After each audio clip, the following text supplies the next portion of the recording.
Farid Usmon, Bobur podshoh. 14-qism. Yosh Bobur Mirzoning tajribali podshoh Husayn Bayqaroga o'zini tenglatish holatlari. Nima bo'lsa-da, yosh navqiron o'g'lon Bobur shahzoda hamma Temuriy zodalarning doimiy orzusi. Xonu beklar muntazam ko'z olaytirib boqadigan shahar Samarqandni qo'lga kiritadi. U shaharni egallagan fursatda shahar talon-taroj qilinaverib, xaroblashgan edi. Lekin u baribir o'z tarovatini yo'qotmagandi. Doimiy bo'lib turadigan harbiy yurishlar xalqni toliqtirgan edi. Shu besaromjonliklarga endi chek qo'yilsa kerak degan umidda Samarqand eli Boburni samimiy kutib oldi. Shayboniy odamlarni quturgan it o'rnida ko'rib, toshu tayoqlar bilan haydab chiqarib, samarqandliklar Boburni ochiq chehra bilan kutib oladi va kaftlarini ochib, uzoq yillar hukmronlik qilishini egamdan so'rab duolar qilishadi. Ularni o'sha it o'rnida haydash jarayonida 4-500 dan ziyod shayboniy navkarlari olomon tomonidan o'ldiriladi ham. Men Samarqandni olganimda 19 yoshda edim, deb yozadi Bobur Mirzo. Na ko'p ish ko'rib edim, na tajribam bor edi. Haqiqatdan ham Bobur Mirzo yosh edi. Husayn Bayqaro tajribali podshoh edi. Ko'pni ko'rgan, ko'p issiq sovuqni boshidan o'tkazgan, Xuroson mulkini katta hukmdori edi. Hirotda ko'p yil podshohlik qilayotgan edi. Mavoroun Nahrda endi Bobur shoh paydo bo'lgan edi. Ichki ziddiyatlar u tomonda ham, bu tomonda ham shu qadar kuchaygan ediki, yuqorida aytganimizdek, Temur barpo qilib ketgan davlat ichida Temuriy shahzodalarning yurt talashish ishi cho'qqiga chiqqan edi.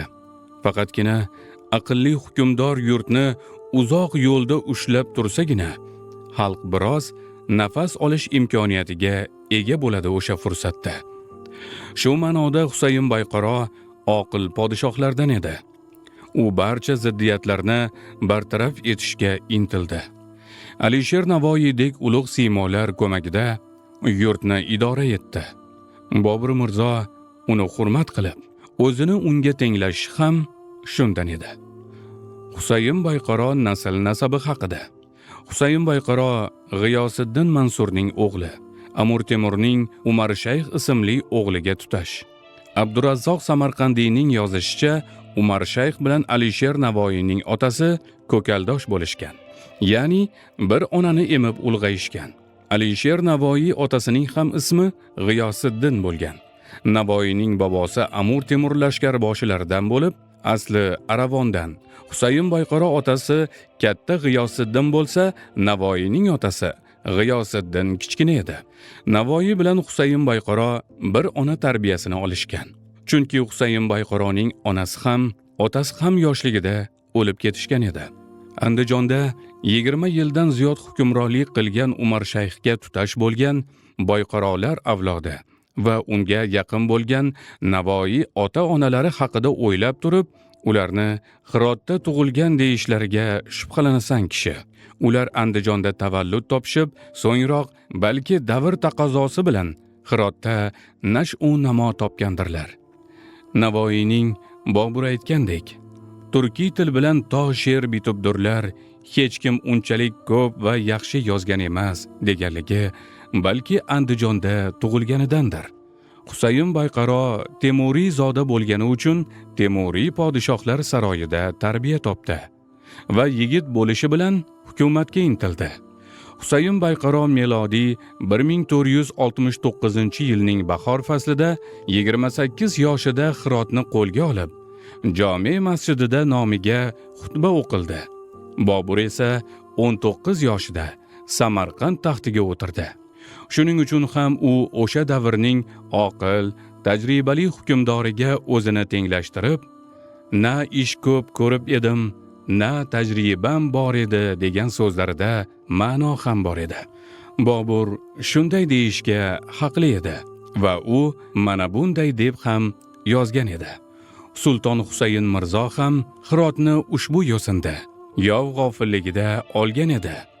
Lekin ish biladigan, ravshan va insofli kishi nazdida ayondirki, bu voqea bilan u hodisa o'rtasida ko'p farq bordir. Avval buki, Sulton Husayn Mirzo ko'p ish ko'rgan, ko'p tajribalar kechirgan ulug' yoshli podshoh edi.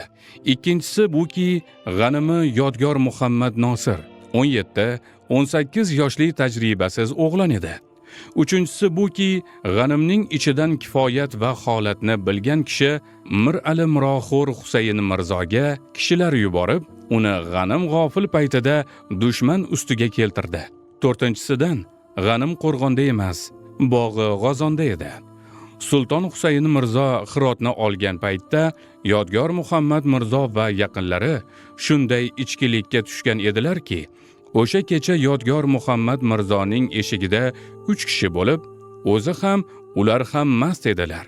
5-dan, Sulton Husayn Mirzo o'shanda g'anim g'ofilligida keldi va uni qo'lga oldi. Endi u o'zi haqida shunday deb yozadi: Men Samarqandni olganimda 19 yoshda edim. Na ko'p ish ko'rgan edim, na tajribam bor edi.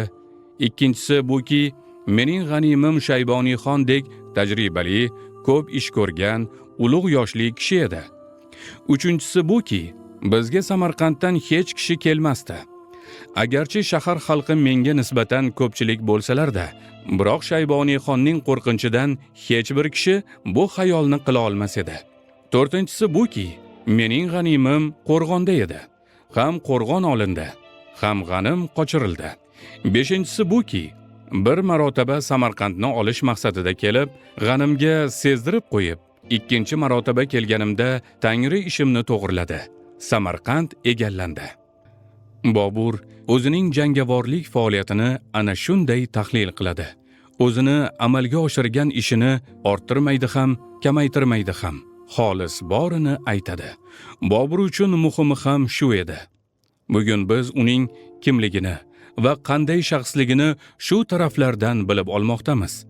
U bizning ko'z oldimizda to'g'ri so'z, haloli pok bo'lib gavdalanishining boisi ham ana shunda. Keyin u shunday deya xulosalar chiqaradi. Bu aytganlarimdan maqsad, deydi u, elga ta'na qilmoq emas. Voqeaning haqiqati shu ediki, bu yerda yozildiki, bu bitilganlardan nihoyat o'zimni ulug'lamoqlik emas. Rosti shu ediki, yozildi. Bu g'alaba xususida shoirlar voqeaning she'riy tarixini aytgan edilar. Shu jumladan bir bayti xotirda qolgan ekan. Forscha yozilgan baytning mazmuni shudir: Aql yana tarixin ayladi tahrir, Bobur Bahodirning zafar fathidir. Fathi Bobur Bahodir ast. Ushbu baytdan voqea sodir bo'lgan yilning sanasi kelib chiqadi. So'zlardagi harflar raqamlarga aylantirilib hisoblansa, voqea yili ma'lum bo'ladi.